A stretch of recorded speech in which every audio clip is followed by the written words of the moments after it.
White Lilacs, a novel by Carolyn Meyer. Chapter 1. The Garden of Eden. In the time before we knew that we would be driven away, our lives uprooted, and our people scattered, Grandfather Jim Williams spent every spare minute tending his beautiful garden in Freedom Town. He loved that garden, and I loved him.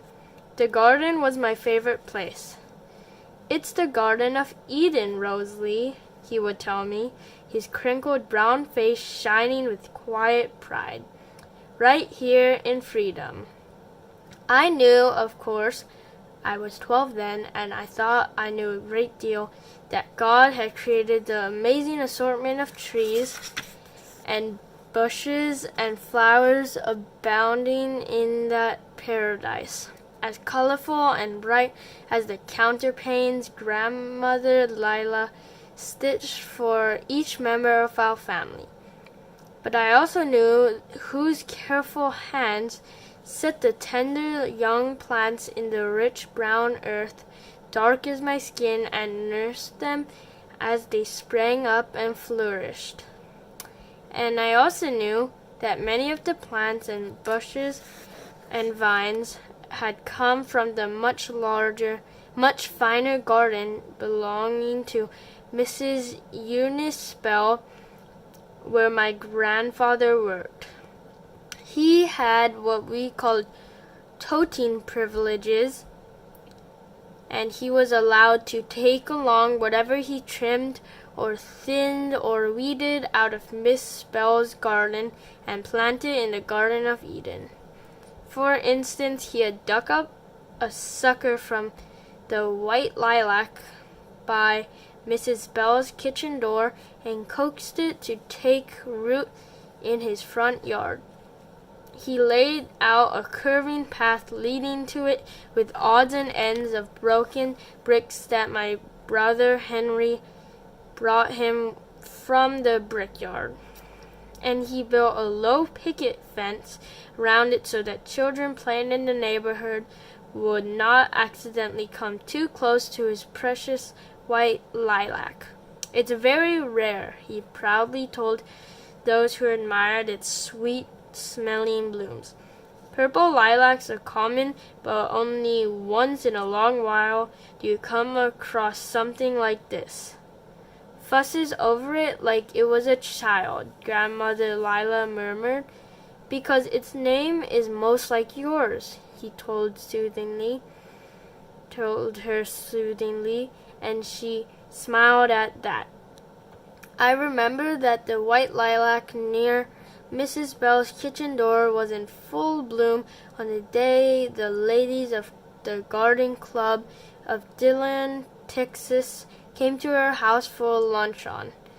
I had gone along to help Grandfather in Mrs. Bell's garden that day, as I often did, just to be with him.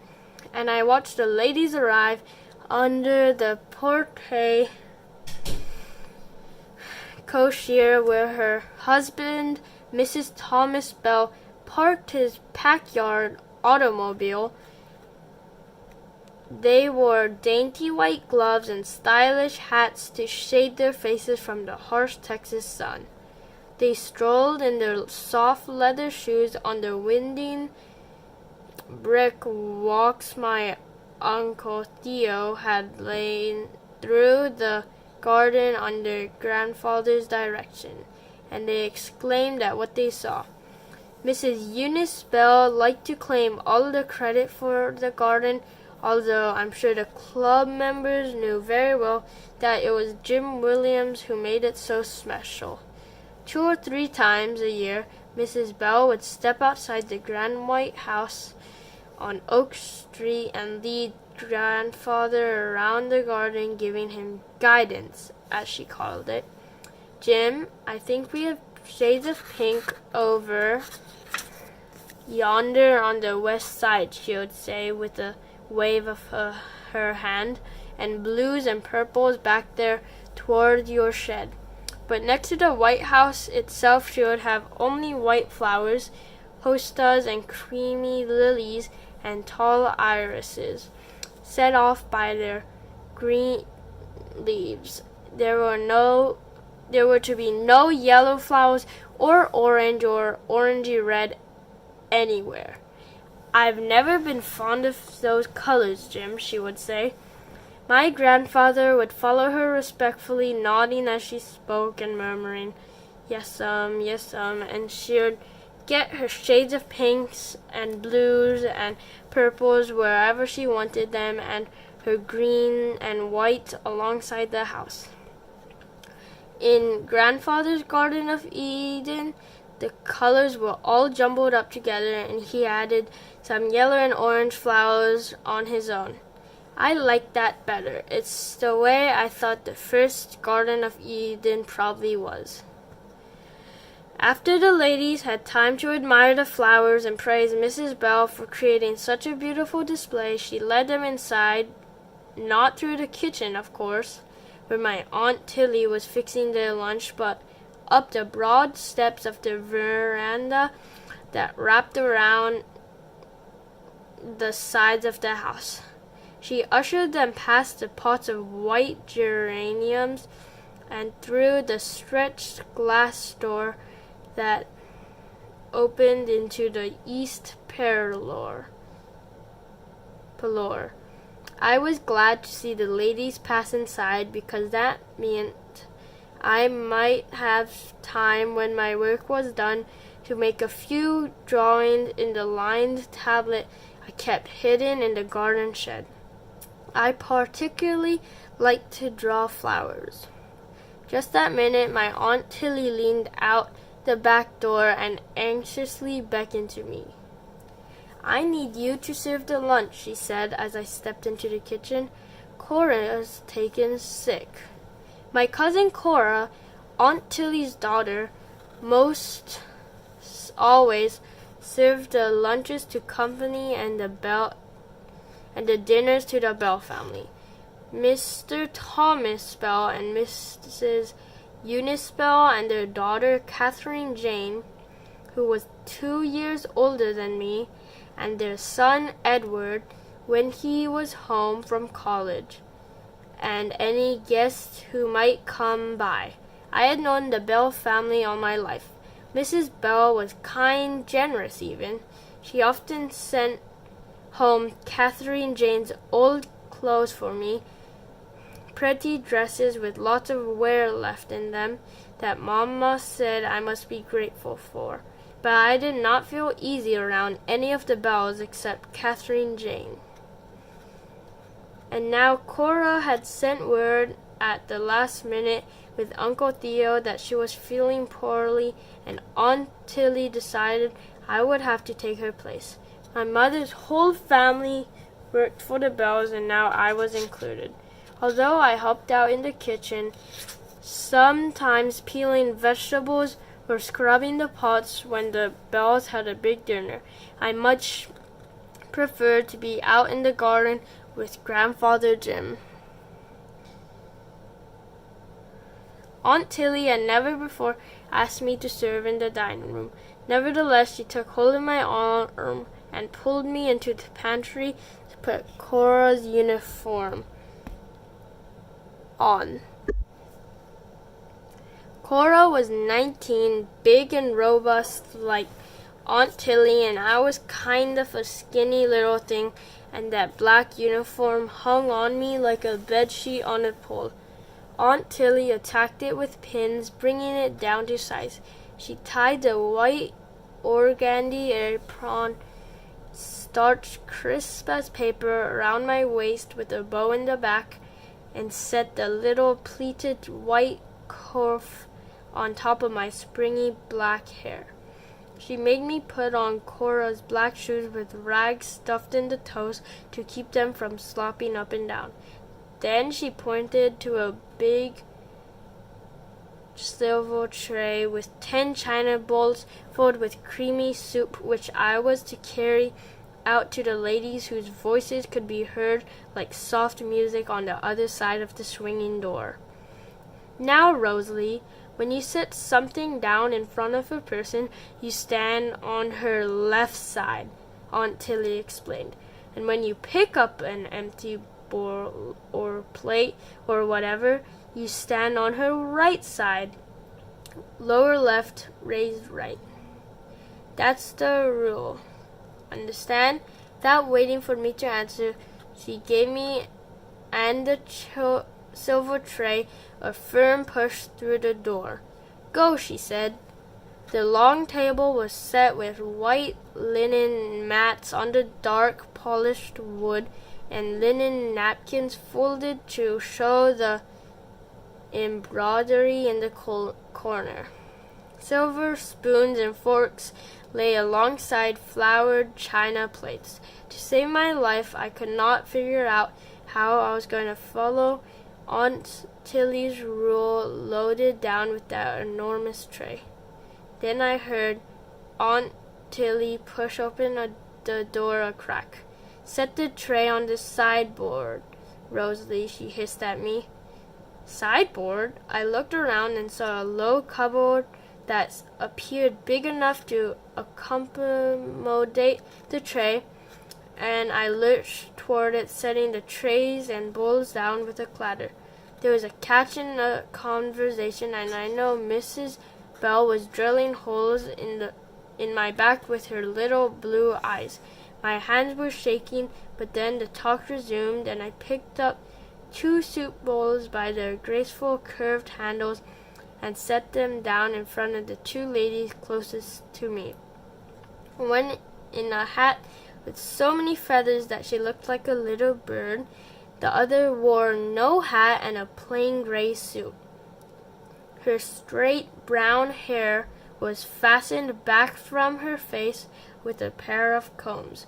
Her voice was clear and sharp as ice water, not warm and syrupy like folks around here. I continued until nearly all the bowls had been safely delivered. That's when I saw Catherine Jane was also at the luncheon. Catherine Jane must be getting awfully grown up, I thought, sitting with her mama's friends. She had the most beautiful blonde hair that hung down way below her shoulders, rippling in waves, or when it had just rained or was about to, screwing up in tight curls, although never as tight as mine. Today, in honor of the party, she wore it pulled back with a big white bow. I was careful not to look her in the face when I set the last bowl in front of her, and I thought she was being careful not to look at me. Now I had 10 little china plates left on the tray. What was I supposed to do with them? I was terrified that Mrs. Bell would be upset at this, upset that I wasn't Cora, who surely knew better. I fled back to the kitchen empty-handed and plowed into Aunt Tilly, who had been watching my performance through the crack.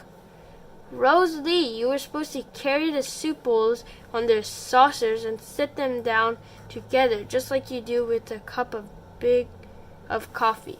But there's already a big plate there on top of the big plate, Rosalie. Big plate, little plate, soup bowl. That's how it goes, she said, demonstrating the order with her hand. Then she smiled. White folks use a lot of dishes, she said. You'll get used to it. I could feel tears coming. I longed to be out in the garden with Grandfather, where I felt home, digging or drawing, one or the other, but not this. Aunt Tilly patted my shoulder. It's all right. They're still busy talking. Now take in these corn muffins and pass them around. Let each lady help herself. From the left, Rosalie. I tiptoed back in the dining room, carrying a silver basket lined with the fine linen coffin that had hot rolls stitched on it in pale, stainy letters.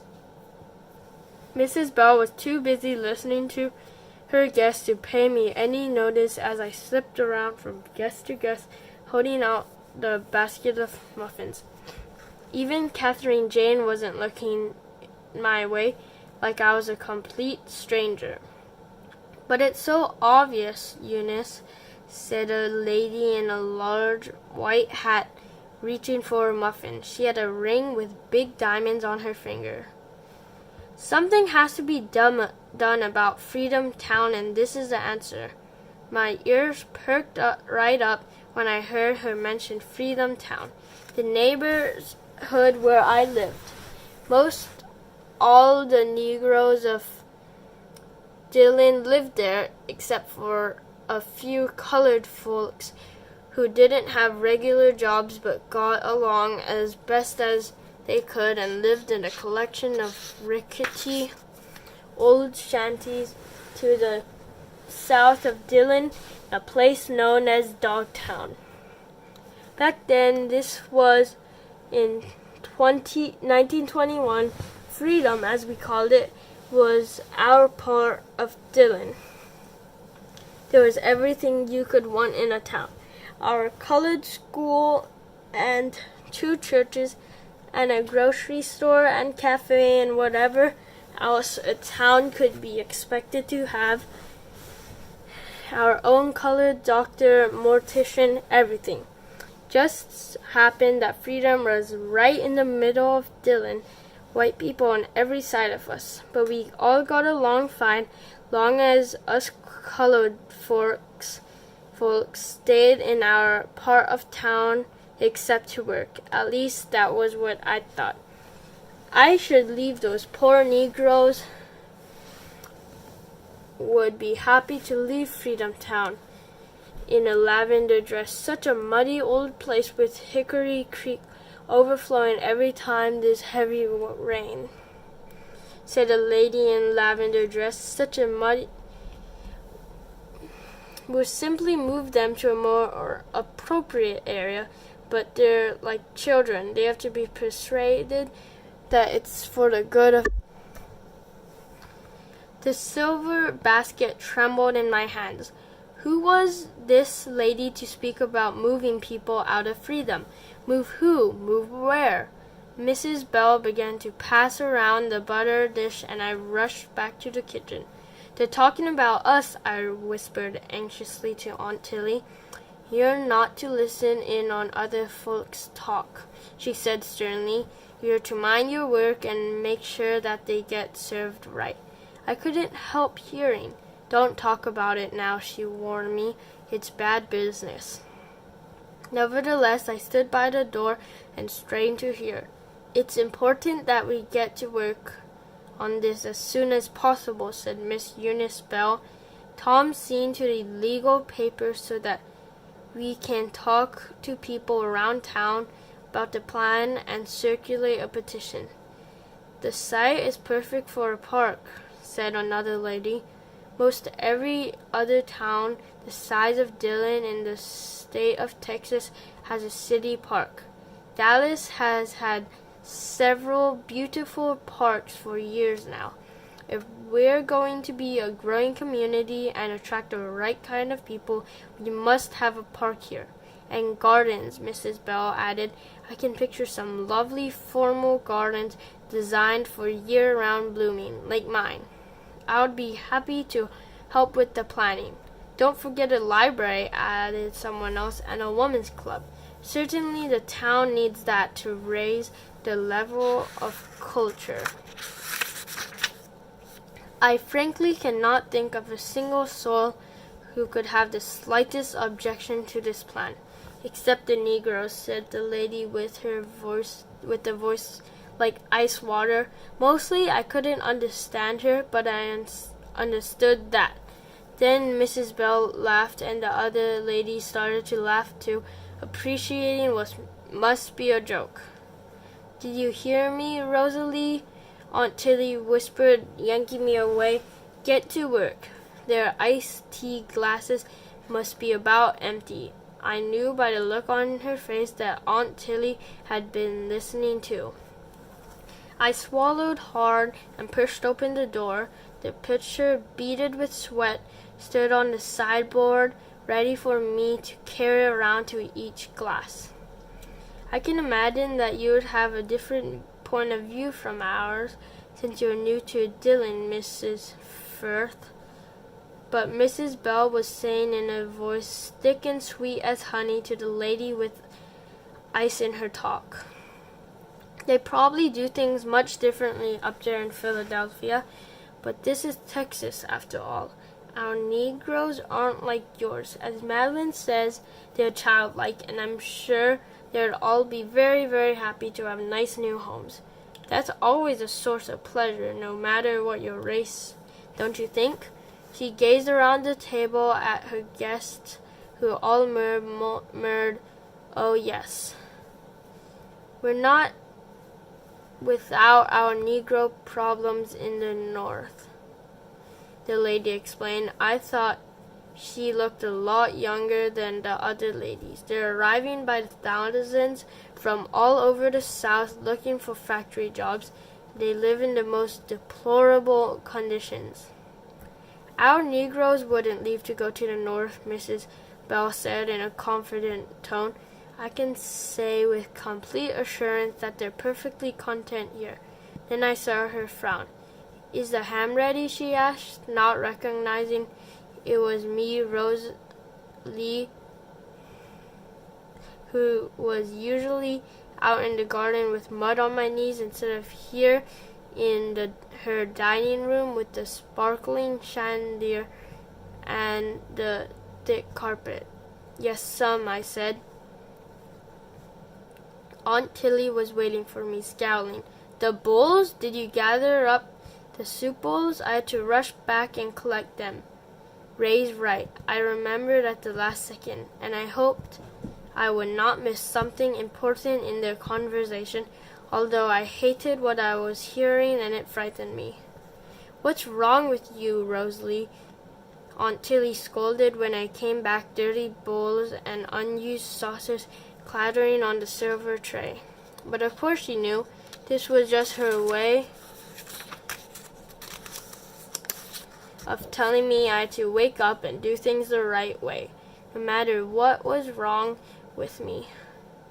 This time I had to carry in a platter of neatly overlapping slices of ham and little bundles of asparagus and a bowl of tiny new potatoes.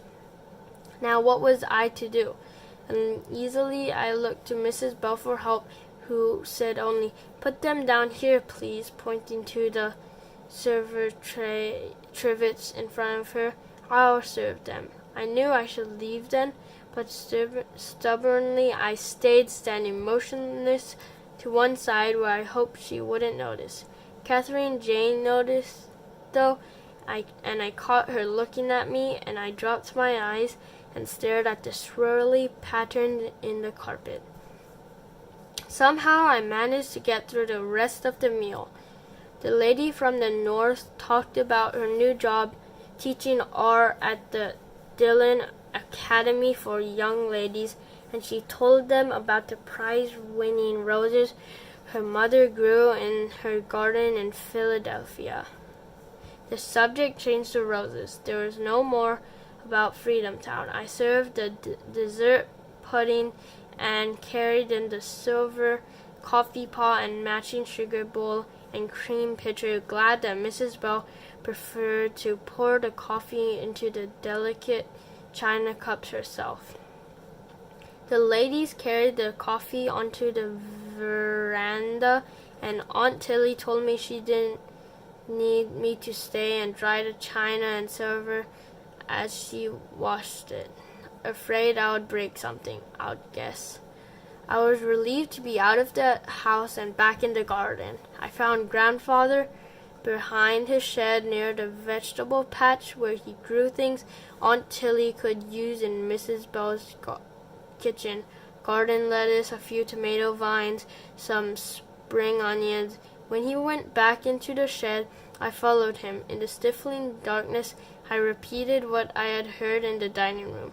He listened, nodding. Can they make us move, Grandfather? I don't know, he said. Can if they've a mind to. I guess he was quiet for a while, cleaning his tools. Something about the way Grandfather answered made me nervous, and